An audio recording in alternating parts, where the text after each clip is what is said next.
Hi folks, Wooden Boat Dan here. Just wanted to give you a heads up. The podcast you're about to listen to was recorded several years ago, so some of the phone numbers, email addresses, website links, and time-sensitive information are no longer valid. Please keep that in mind as you listen. If you'd like to contact me, my email address is woodenboatdan@gmail.com. Thank you and enjoy the podcast. Welcome to Hooked on Wooden Boats weekly podcast episode number 72.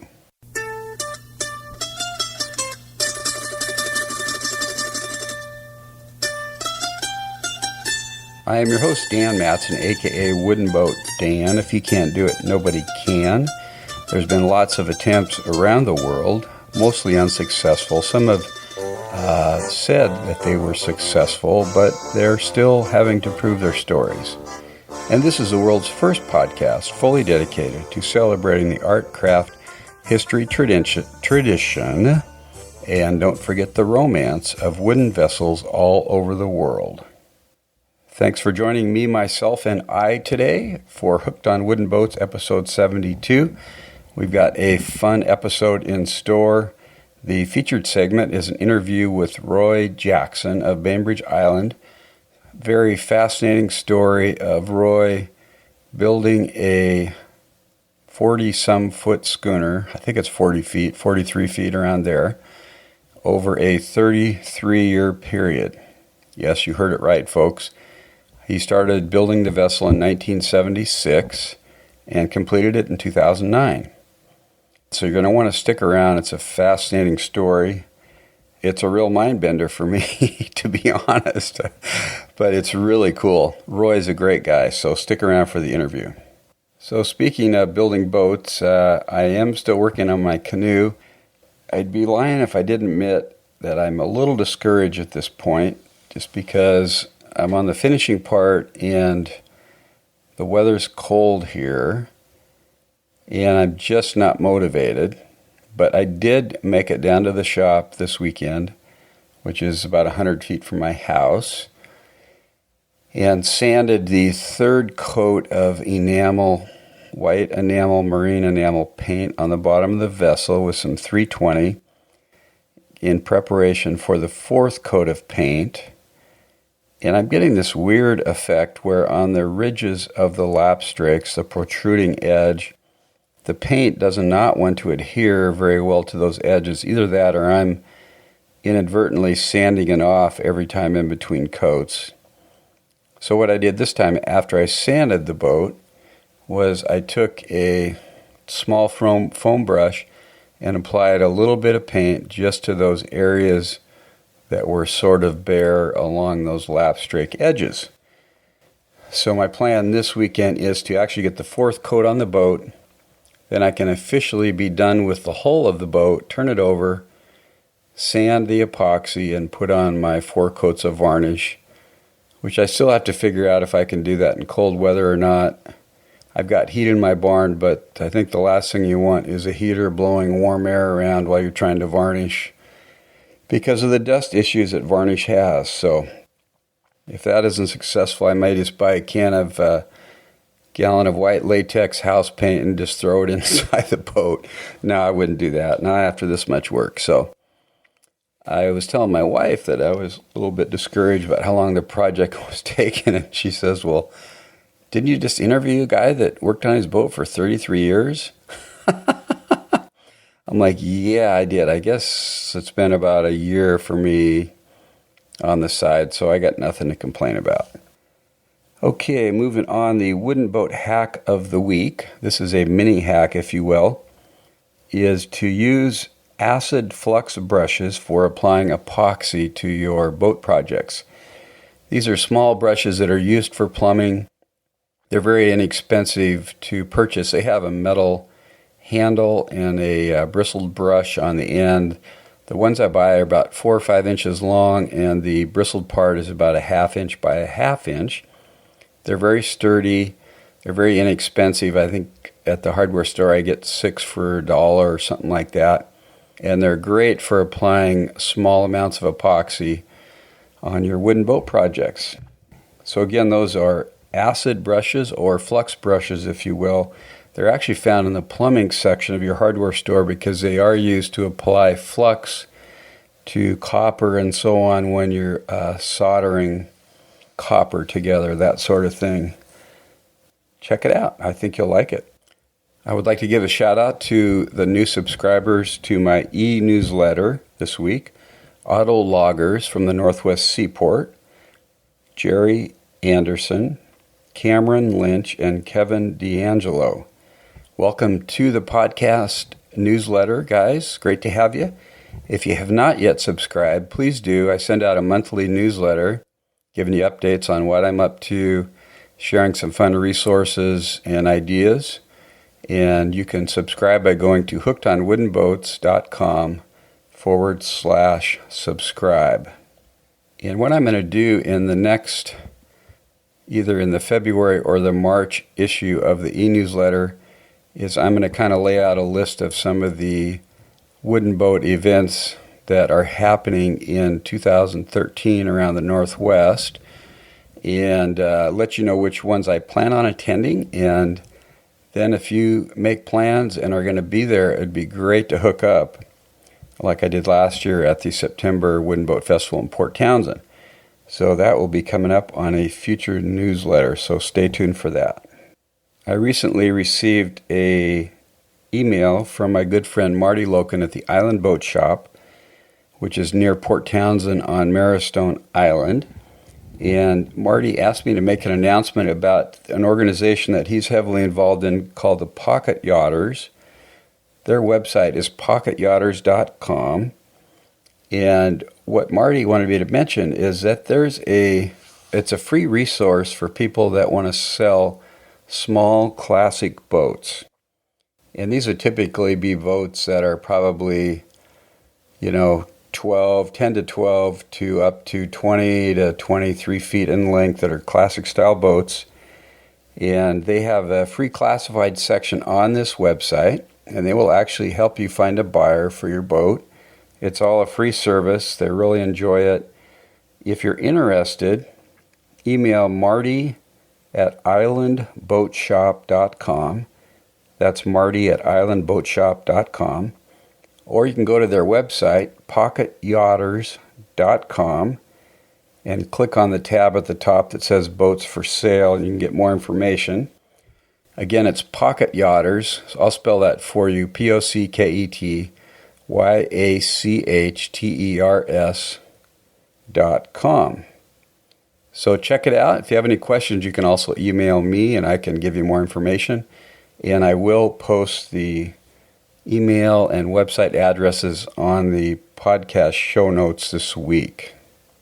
Marty also mentioned in his email that he's retiring. He's going to spend more time messing around with his own boats and working on small boats. So I wish you the best, Marty, and I hope to see you soon in Nordland or the surrounding areas.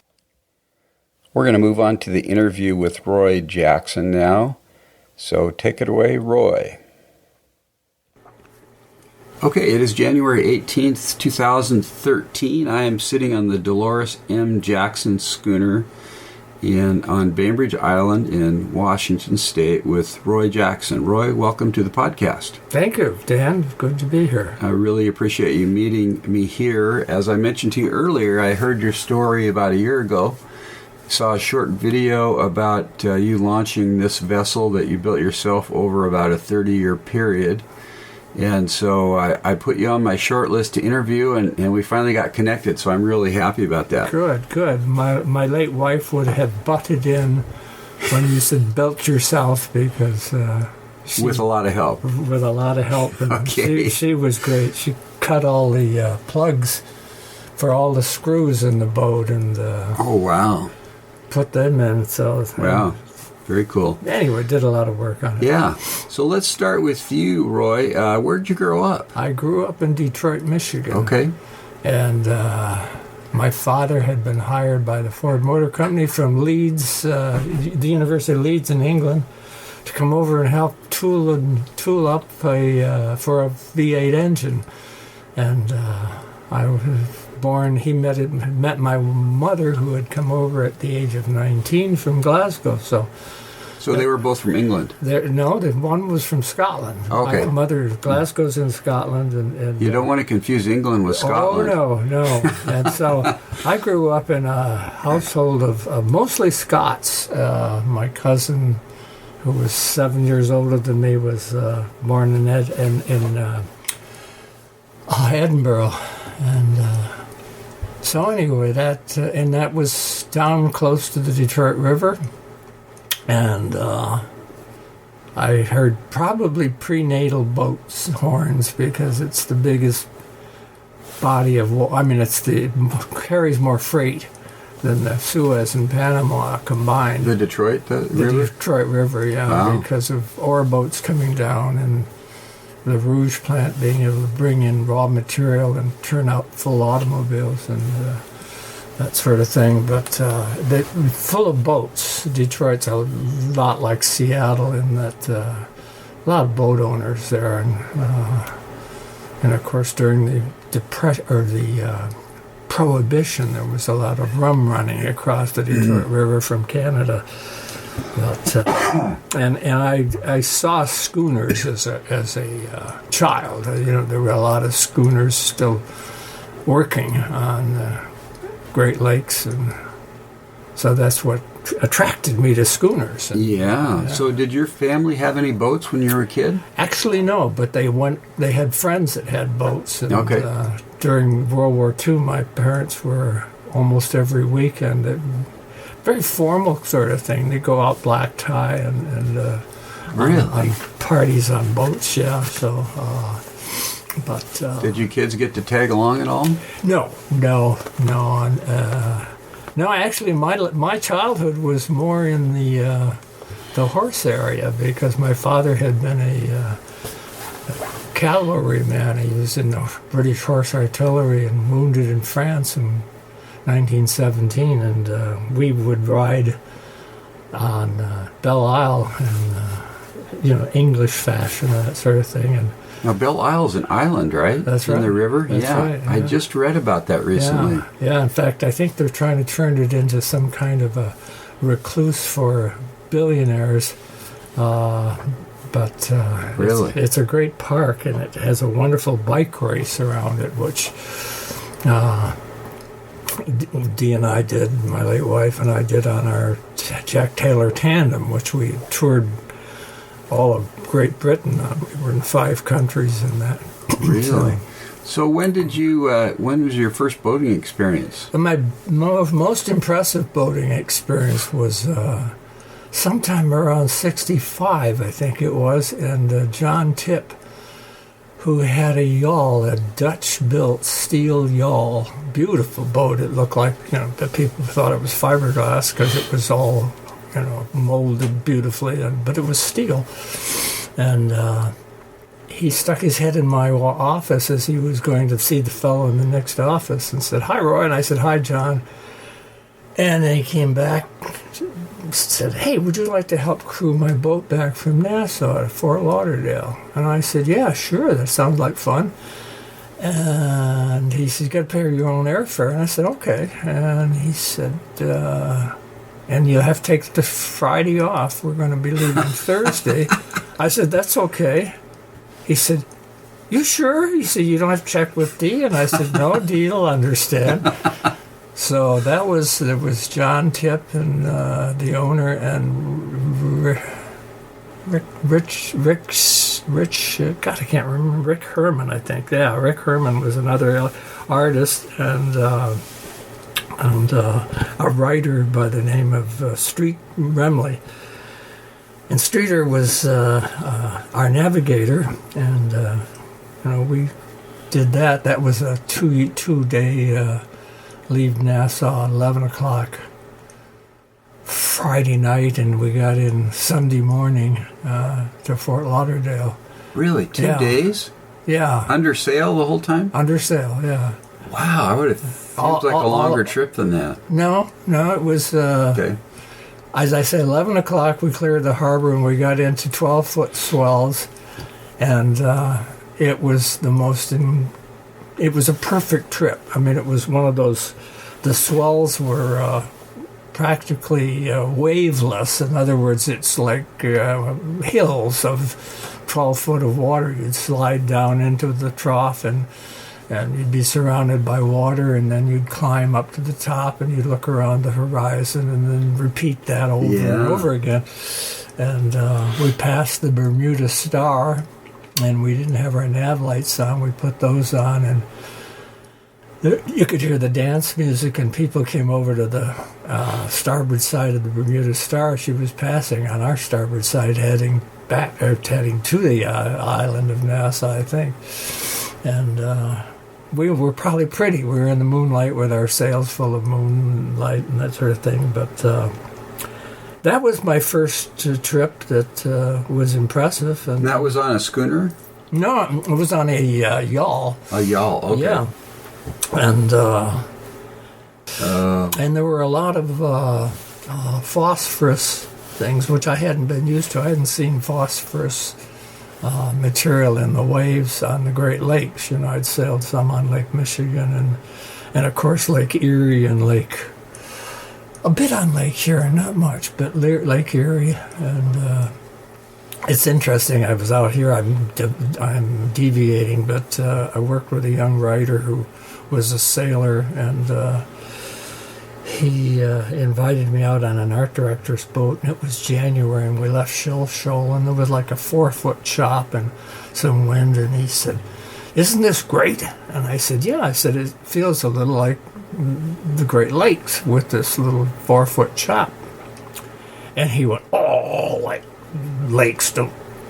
And I said, "Richard, have you ever seen the Great Lakes?" And he admitted he had not, and he got a trip about 2 years after that to Chicago, and came back quite with a different attitude about the Great Lakes, because interesting. Anyway, that was the beginning of the interest in building a boat.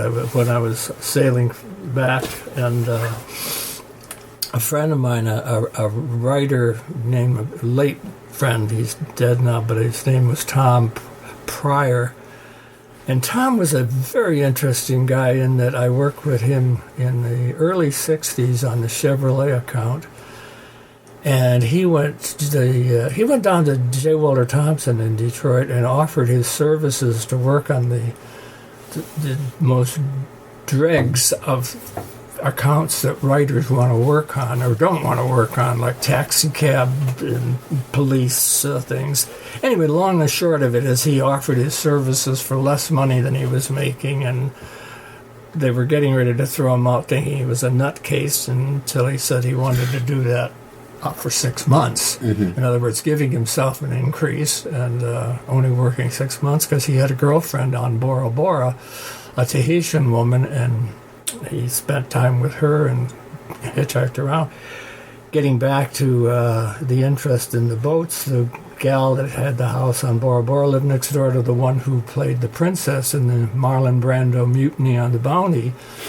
And Tom and Marlon Brando and their gals often had dinner and drinks together, and he's the one that said if I wanted to build a wooden boat that I should move to Seattle, because when he had gotten out of the Navy at the end of World War II, or I guess it was Korea. Anyway, he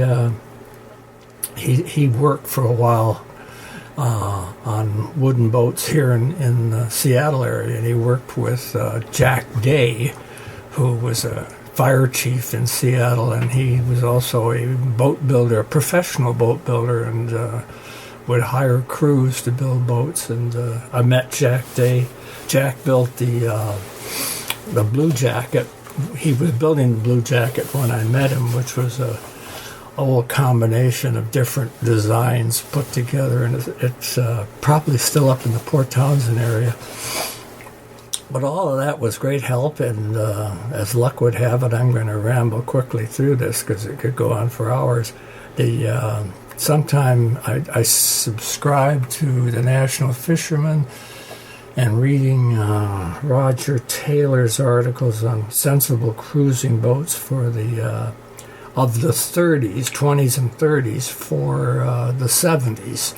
And among them was this Peterson boat that I finally got onto, and That was in the magazine? that was in the National Fisherman. At the time, the National Fisherman was a 3-part newspaper that was a combination of the Atlantic Fisherman and or the New England Fisherman, I guess it was called, and the Pacific Fisherman, and anyway, it was a national magazine, and I mean, if you were a fisherman, anyway, the long and the short of it was that I heard from another photographer while I was still on the Chevy account about a job opening in Seattle at McCann Erickson, and called, and they said they were ready to hire somebody, but they'd wait for a week from my samples, and I sent 20, 35 millimeter slides and a single-page resume, and at the end of the week, the guy called and said, pack your bags. And so McCann moved me out here, and that was in June of 74. Wow. So you married, and did you have kids at that time? Yeah. I had a daughter who was, she graduated, she was at Wayne State University, part of the University of Michigan, studying music, and my son was just getting out of high school, so I didn't exactly have kids, but we had a whole entourage of young people that came out with us, because we lived downtown in a townhouse in downtown Detroit. Most of the people that lived there were either divorced or second wives or husbands and that sort of thing. And the Detroit Lions lived in the high rises down there, and it was not a community of stable family life. And our apartment, 1100 St. Aubin, was as Steve Clark, who I met when he was 12, and he's now in his early mid-50s, with 2 grown college graduate daughters of his own, and he said, we all hung out at your apartment. I said, no. He says, you were the only complete family that any of us knew of, where you were, neither one of you were original. At that location. Yeah, at that location downtown, because people were either living with an aunt or a brother or a mother or a father, but not complete family. So yeah. What year did you move out here then, Roy? It was 74. 74. Yeah, okay. And I arrived. I moved. We bought our property. We looked for a house and looked at about 10 houses on Bainbridge. And the reason we got to Bainbridge was the fellow that hired me in McCann at the end of the day said, where are you planning on living? I said, I thought maybe Ballard, because I wanted to build a boat.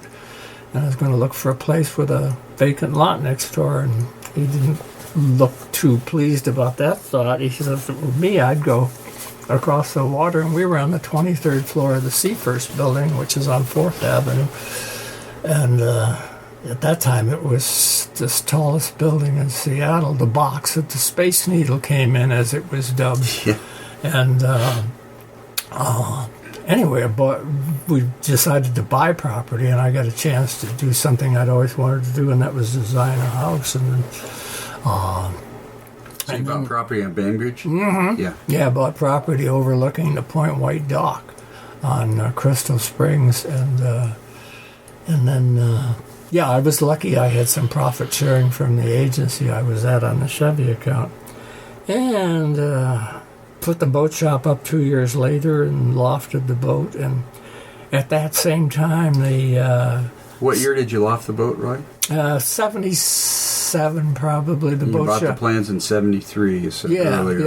Yeah. So you lofted 77. Yeah, they came in a mailing tube to a townhouse in downtown Detroit with just... So were the plans a table of offsets? Oh, yeah, complete. So you took all those points and laid them out. And that's right. Made sure they were all fair. Yeah, and when I when I told Peterson that I thought there were a couple that were off, but he kind of harumphed about that and didn't...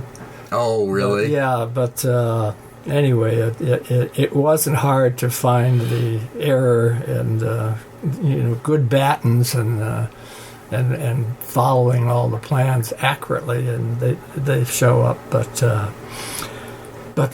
as luck would have it, the container dock south of the ferry terminal was going in, and they took down 3 docks and 3 dock warehouses that were on top of them, very much like Pier 70 or all of the Ivers, those things along the Alaskan Way.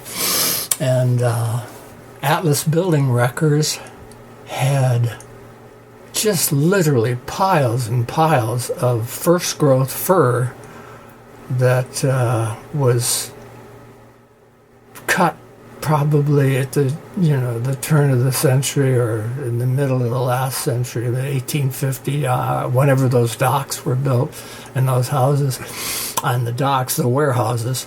And these were not dock material. This was warehouse material, the inside beams in these warehouses. So they had no creosote on them. And they were, as I say, first growth fur coming out of furs that were possibly 10-foot diameter or 8-foot diameter or something. And they were just extreme. So I got my whole backbone, the stem and the gripe and the deadwood and the keel timber. And it's all pretty clear, like vertical sawn old fur. And oh my goodness! So you got it from that place, huh? And it was extremely reasonable. And they had removed all of the fastenings and the holes, and there was a few holes that I'd have to drill and then plug, but nothing serious. Just as I say, a few. And then the other great thing that happened was after I had the backbone, all the stem and deadwood and everything cut, Garny Quisland, the native islander, was helping me steam in frames, and the frames are Oregon white oak from I can't remember the builder in Oregon, but or the man that got the oak for me. But he asked what I was going to plank with, and I said probably fir or red cedar or Alaskan yellow or whatever. I haven't got it yet.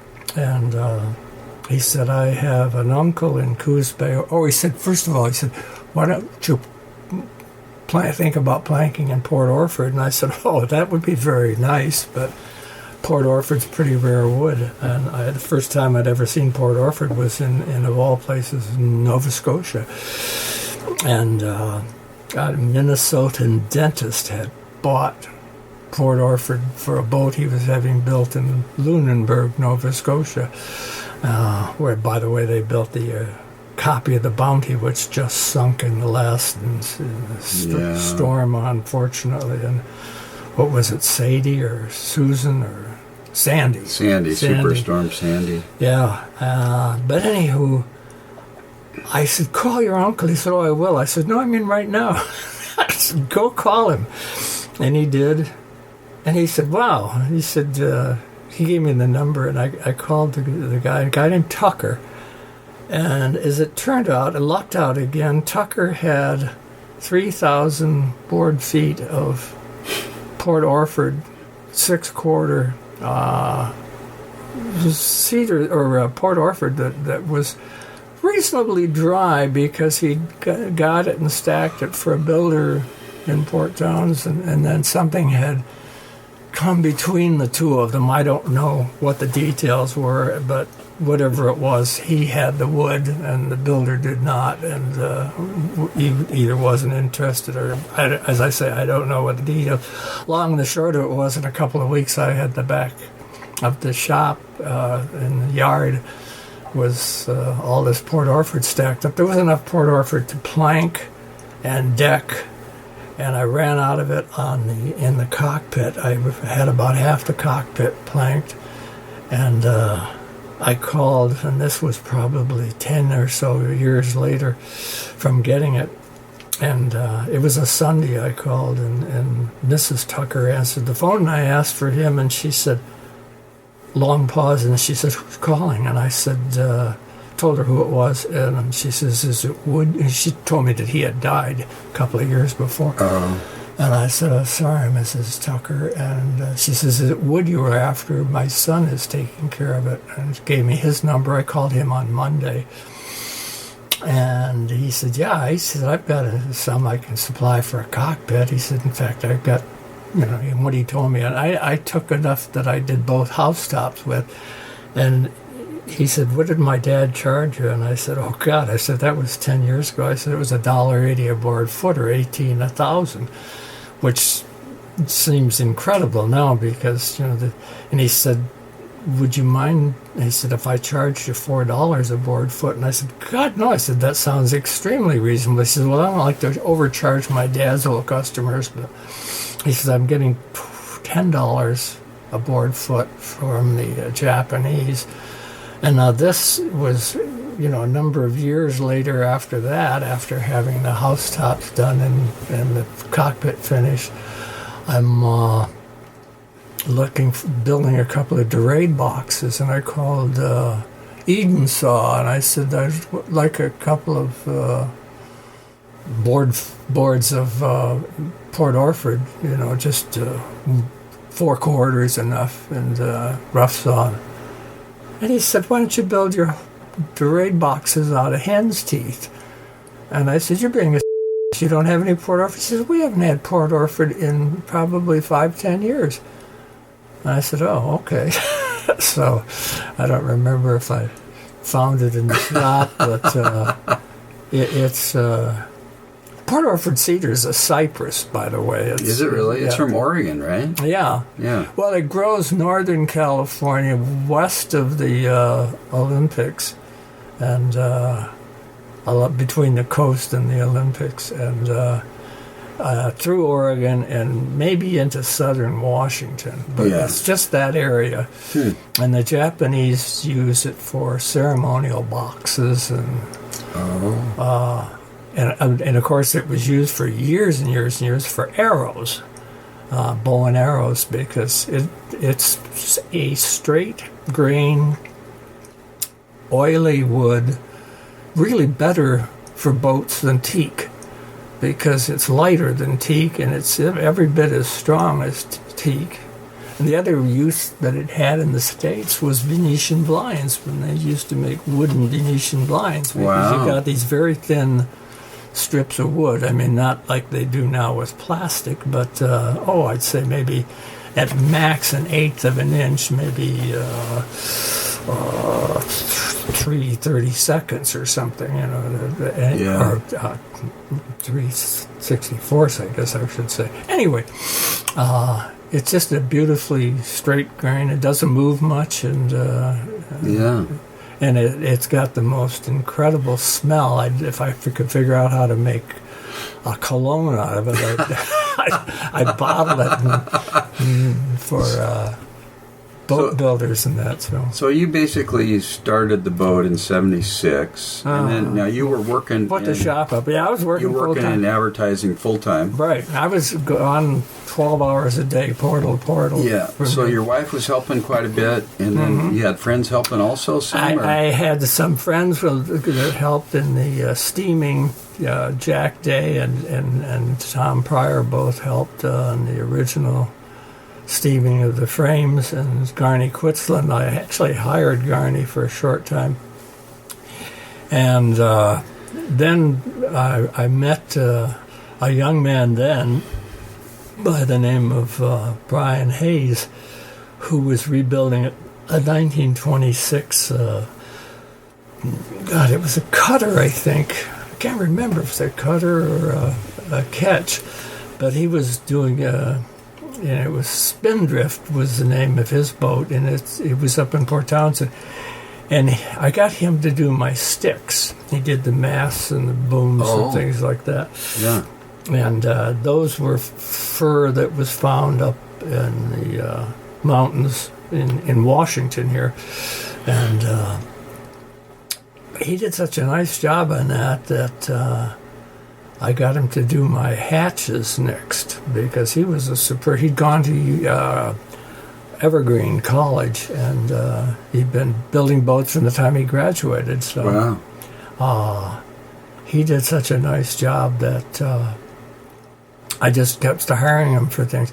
And eventually we decided that every Saturday he would come down and help put in one day a week, which is all I could afford. And that was great because that's all he did. I mean, I spent my life doing advertising, and he was a boat builder, pure and simple, and just... So did you have woodworking experience before this? You started this, Roy? Yeah, I did, in the sense that in World War II, we built scale model airplanes and out of balsa wood, and you do Messerschmitts and P-40s and P-51s and Spitfires and that, and paint them black and contribute them to the Air Force, and they used them. They were, I forget the scale, but the wingspan would be probably around, I don't know, 125th the scale. Anyway, wingspan would be on like a Messerschmitt or Spitfire, maybe 8-inch, 10-inch wingspan, so that the instructors teaching pilots could hold them up and in a moving, swooping motion, and really, guys, so you built those for... Yeah, and lots of kids did that. I mean, that was a sort of thing. But and yeah, you putter around with wood. My father was an extremely good craftsman. Now, speaking of fathers, my grandfather, who had come over with his whole family from Glasgow, was a cabinet maker of first order and wood carver, and I carved the trail boards on the boat here and the other boards where there's carving using his tools, because he was on the Clyde in Glasgow doing the interiors of ocean liners. At the time the Titanic and that sort of thing were being built, when you didn't do a door without some kind of decorative carving on it, or particularly in a bar room on a boat, and they were just lots of elaborate. So there's both sides, mother and father. There's craftsmen and artisans. I see. So it was in your blood there a little bit. Yeah. So when you started this boat, did you have an idea of what the cost would be? Hadn't the foggiest. Or how long it would take? Or well, I did have an idea of how long it would take, because I knew that a professional, I don't know whether it was Jack Day, who was a professional, or whether I read it somewhere, but the size and displacement, it would take a professional boat builder about 5,000 hours, which is that 2.5 years, if he had everything at hand. Okay. The material was all there, and he's in a professional shop with all the tools he needed. Yeah. So I figured that the minimum would be 10 years and maybe the maximum 20 years. Yeah. More likely 20 years, and lo and behold, it was 32 or 3 years, because of various things that get in the way. I mean, Did you have to stop working on it at times for long periods of time, Roy? Not for long periods, no. But you'd get somebody's birthday would be on a weekend, or the holidays would come along, and you couldn't work just every day, And plus the fact that I'm a creature of comfort, and if I get home at 7:00 in the evening and it's cold and raining, and I have dinner, and I'm not the you don't want to go out to the shop I'm and not work the for stoic type to go out to the shop and work till 11:00. So was your shop heated? No. The shop was not heated. In fact, the shop was quite open. It had a roof on it, but there were openings. It had originally been completely enclosed in plastic. But I soon realized the folly of that. The first summer, it was like an oven in the shop, and it was like a greenhouse. So everything was done for the comfort of the wood. Mm-hmm. So the shop was open and fairly open, but the rain was kept out. But the dampness and that was there to keep the wood stable and not dried out and that sort of thing. And I've been in shops where they feeding scrap wood into the big oil drum fireplaces and that scared me because I thought one mistake and you lose everything and lose all your work and your firewood. Plus the fact that the big knee on the aft end that holds up the tail feather, that holds up or the tailpiece that holds the transom, that knee was 8 by 9 feet. I can't remember my triangular things, but I the hypotheses. Anyway, that was called for a crook out of oak that would be end up 6-inch thick and 8 by 9 feet, and with this curve. With a natural curve to it. With a natural curve to it. Yeah. And you might find that still in New England, but not likely. Yeah. And around here, you just don't find that. You might get a big crook out of fir.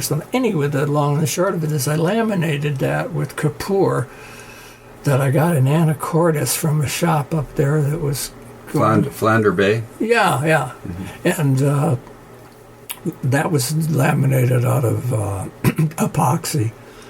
And using epoxy, and we used red lead. My wife painted the interior of the hull in red lead, 2 coats. And, you use toxic materials, which is another reason the shop was open, because for health reasons. So that is not conducive to going out after dinner at 8 o'clock at night on a cold, wet... Yeah.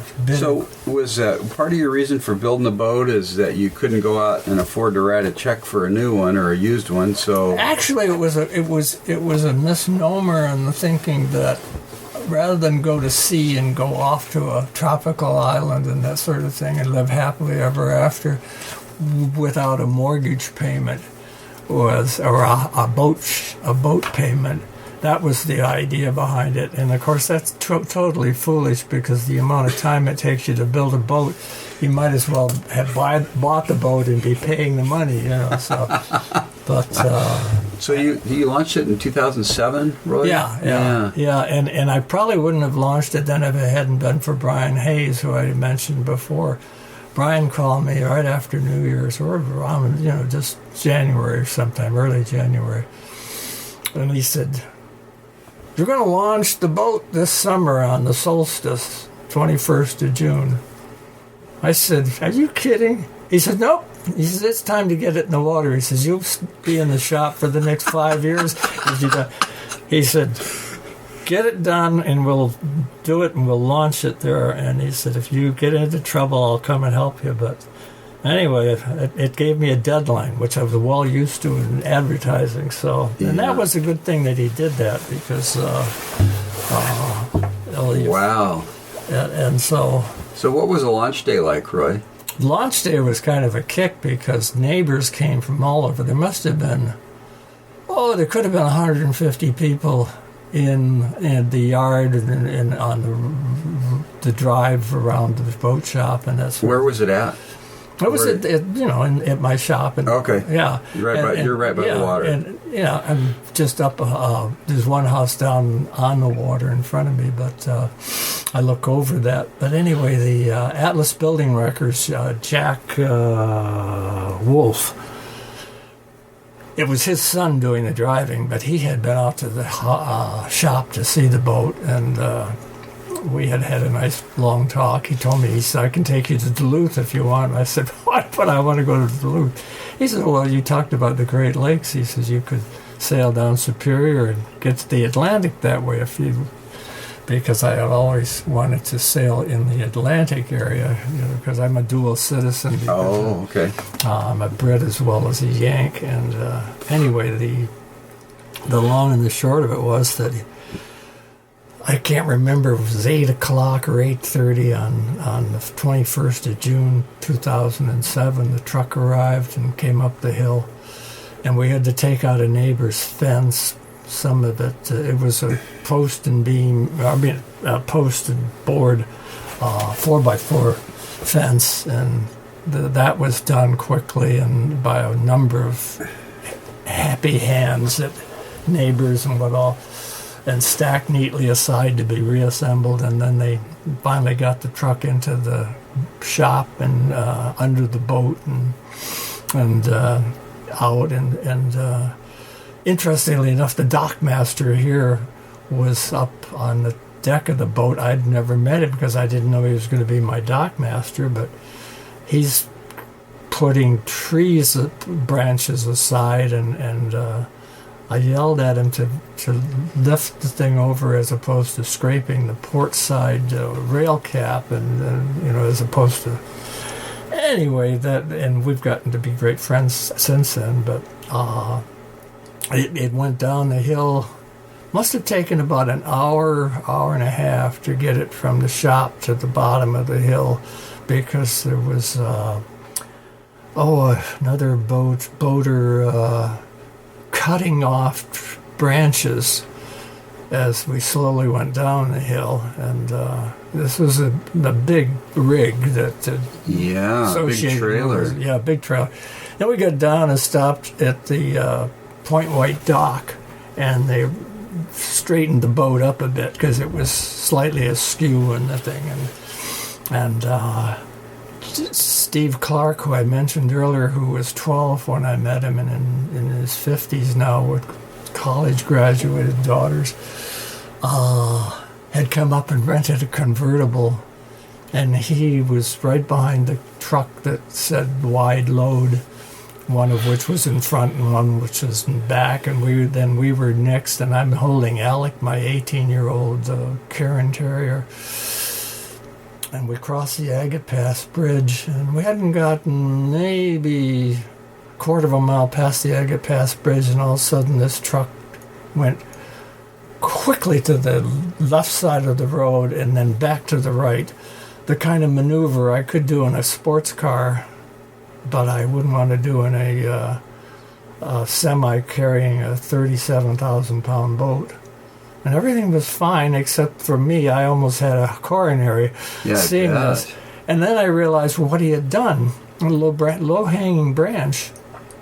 The driver was so observant, or his helper, that they had just suddenly whooped the truck. This is at 55 miles an hour. The truck just suddenly whooped over to the left side of the road and then back to the right, and there wasn't any sway because the boat rides so low, and of course it's got 10,000-pound lead casting, which was maybe a foot off the ground, so the center of gravity was nice. But anyway, we got up to Port Townsend in the noonish time.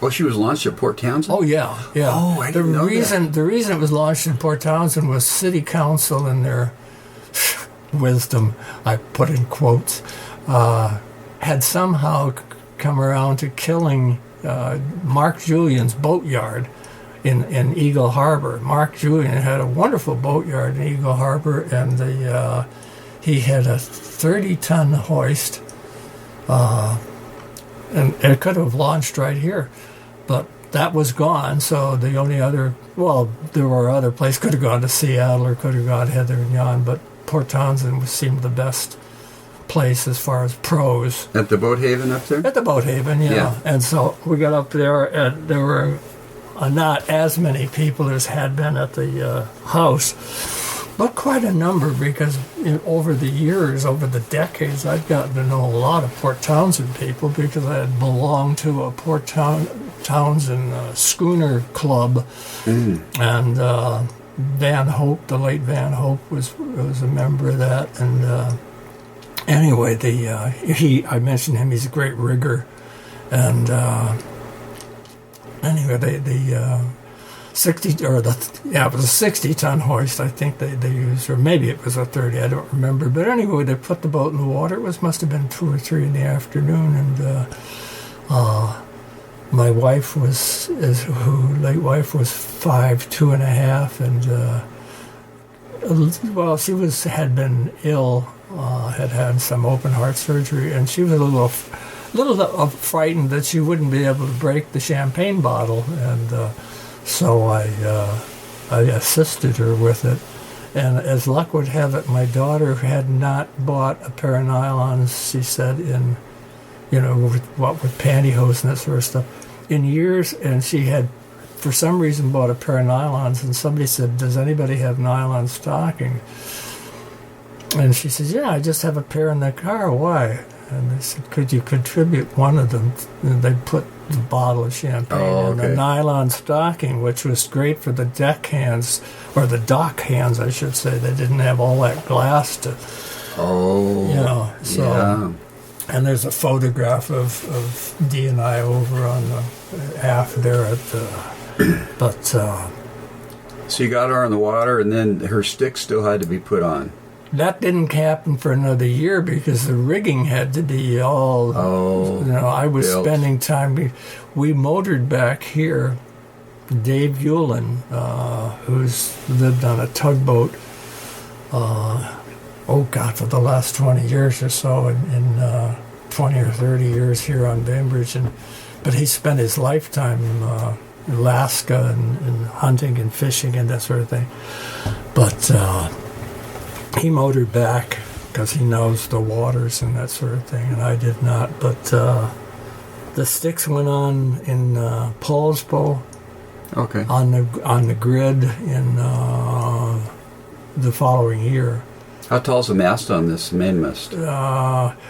Probably 36 foot off the deck, and then the topmast will bring it up to about 54, 55 feet. Wow. And because the sticks, both the main and the foremast, are about the same length. They're roughly around 40 feet, and they bury, of course, 6 feet or so into the boat. Are those hollow or solid? No, those are solid. Yeah, and solid dug fir. Solid dug fir, and they sit in solid mast steps, and with a tenon into the mast steps. So it's extremely traditional, and has proved to be pretty strong. I mean, the last race in Port Townsend, we were in 30-foot squalls, and 30 mile an hour squalls. Oh, really? Yeah, and I forget what the waves were, but they weren't super high. But it was a good rough day. They almost canceled the race because they were worried about the weather. Yeah. And we didn't have our rail in the water. We had our lee deck in the water. I mean, it was like when we were and we were flying everything that we had, fishermen and topsail, and no reefs, and we came in 9th overall. When was that race, right? That was the Saturday last fall in September. After the festival? No, it was in the middle of the festival. Yeah. Saturday during the festival, right? Yeah, okay. Because the festival started on Friday, and that was everybody visiting the boats, and then the schooner race was Saturday, and then the sail-by was on Sunday. Yeah. But it was the schooner race on Saturday that we were in the best position for starting. I mean, we were just coming up the starting line, and then they changed the rules because of the gusts of 30 knots gusts that they almost canceled the race. Anyway, we had to muck around for another half hour before they decided they were going to start again. And of course, we weren't in nearly as good a position as we had been for the first time. Oh boy! But and I saw a photo. My daughter got a photo online taken from the Adventurous. Somebody took a shot of us. Oh, cool! From the Adventurous, really nice. And I mean, as I say, we were heeled over, not rail in the water, but whole lead deck. And there wasn't a member of the deck crew that didn't have one wet foot, because and we had two couples, all four of whom had served on the Adventurous as crew members. Oh, wow. And their, I don't know what you'd call them, foredeck captain or whatever, Brian, his name was, and because Gordon Sims, who had been captain for 15, 18 years on the Adventurous, was being my captain, and Brian was up forward, and he was just giving directions to these two young couples, and because the fishermen had to come down every tack and go back up the other side, and so there was a lot of activity when we'd come about, and you'd come about a lot in those races, So yeah, Pacific Grace, Adventurous, your boat, Martha, Spike Africa. Yeah, and I'm trying to remember, it's the Pacific Grace, is that the... That's a Canadian boat. The Canadian the boat, great big one. The great big one, right? 120-some feet. Yeah. It's not the great big one, but it's one of the big ones. I say that only because when the Blue Nose, when the Blue Nose 2 came to Seattle, that was sometime in the late 70s or something, and I'm looking at it. It wasn't open to the public at the time, but it had come to. It might have been eventually, but.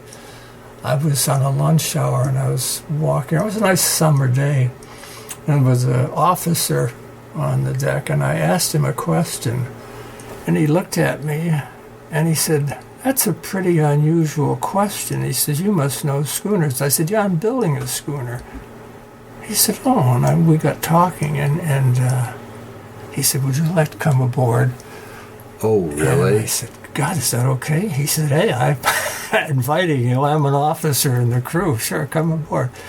So I got to see the Blue Nose with one of the officers. Is that from Nova Scotia? Yeah. Lunenburg. And those are one of the real fast boats that they used to fish with, and that and race and that. Who designed that boat? Do you know? God, I wish I remembered. I did know, but somebody from the East Coast, or it was a New England. I mean, it was a Canadian. Canadian who designed it. And that boat used to beat the fastest main boat all the time. In fact, that's the same the race between the Canadians that the late Sterling Hayden was discovered by Hollywood agents, because Sterling Hayden was a crew member on the American schooner, and quite a successful. Wow. I mean, he was a captain of a schooner of that size when he was 21, and he was 6'5" or 6" or something, and very good-looking guy. Yeah. And he snatched him away, huh? Hated acting. Just didn't have any truck for it, but did it because it was lucrative for him. But right. So, Roy, you worked on this boat over a 31-year period. Uh-huh.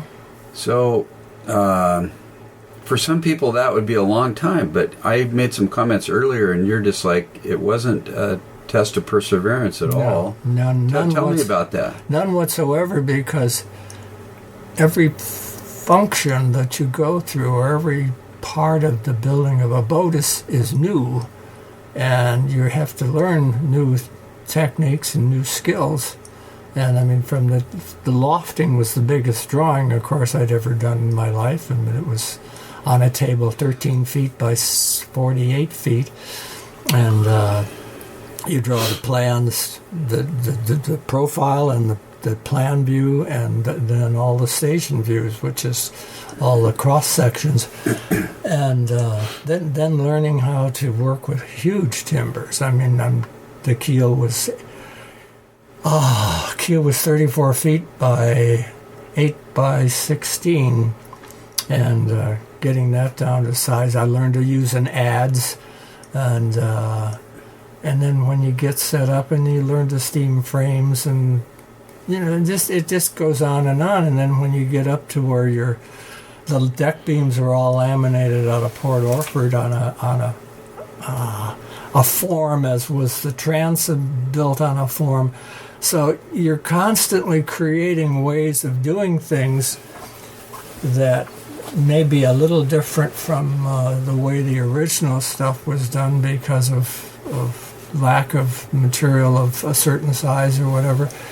But then you get into doing interior, and I spent probably a year designing the interior in my spare time when I wasn't working on the boat, on the exterior. And, and just reading about things and finding it was a very intriguing hobby.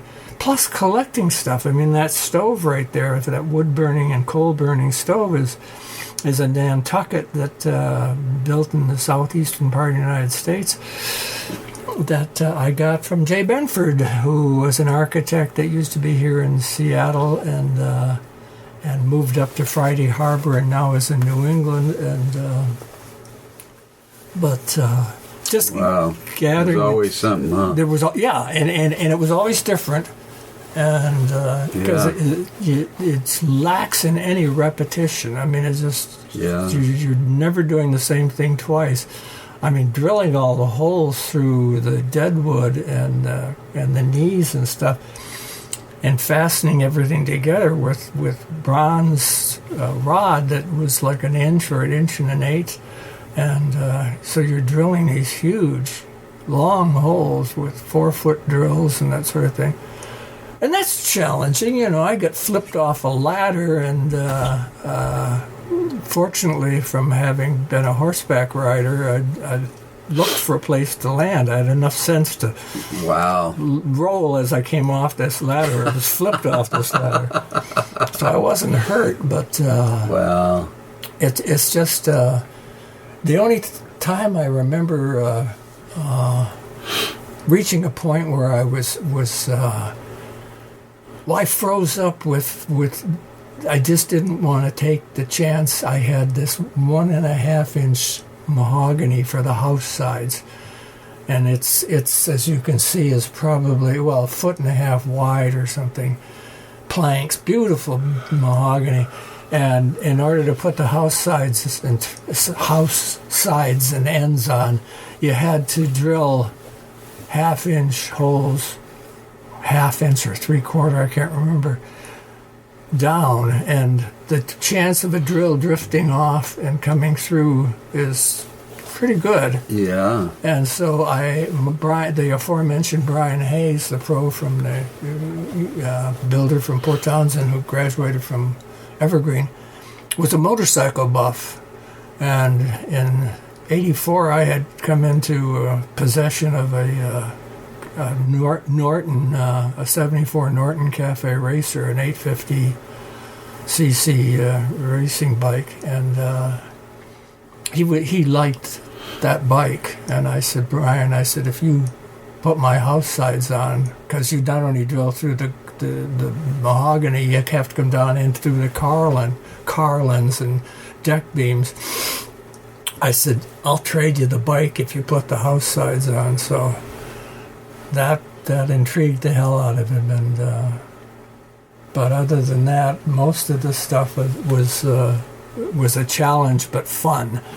That was a challenge that would have been too costly, an error to make that I just didn't do. Yeah. Well, it's a gorgeous boat. Roy, I really appreciate you taking the time today. We're going to wrap it up here, but just one last question.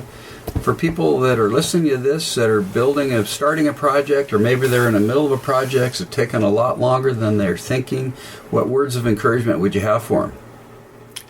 I don't know. Have hope in the future of the world, and I don't want to get into politics here, but have hope in the future of the world, and keep at your dream. I mean, I still would love to take this boat to Europe, but global warming, getting onto the political thing, global warming isn't political, but it's been made political, but the storms are bigger now than they were when I started this boat, but keep at it, and don't get discouraged. It's grand fun. Very cool. And then you've got a website with information about your boat. Yes, it's Dolores M DoloresMJackson.com. That's DoloresMJackson.com. Okay, so Dolores spelled D-O. D-O, yeah. Okay, very Yeah. cool. Yeah. Well, thanks again for your time today, Roy. I You're really quite appreciate welcome, it. Dan. Take care. Okay. All right. Yeah. Thanks, Roy, for taking time for the interview. It was really fun to meet you at your boat, get a tour of the vessel, get some photographs, sit down and talk shop, and hear your story firsthand. Congratulations again on a beautiful vessel. I hope you get many more sales on her. She's absolutely gorgeous, and you're my hero for having the perseverance to do that over a 33-year period. That is totally awesome. If you would like to connect with me, you can do so by email, dan@hookedonwoodenboats.com. You can subscribe to my e-newsletter by going to hookedonwoodenboats.com/subscribe. And I know I mentioned that before in the show, but I'd like to mention it again because I think it is important. It's a great way for me to connect with people.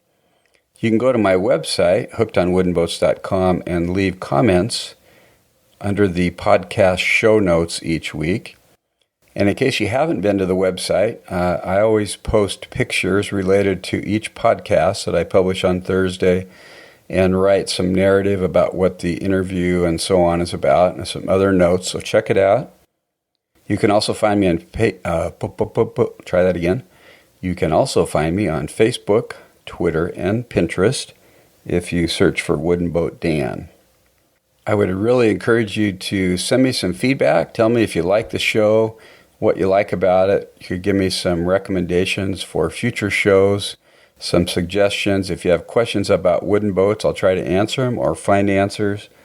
And you can also leave me a voicemail at 424-261-2360.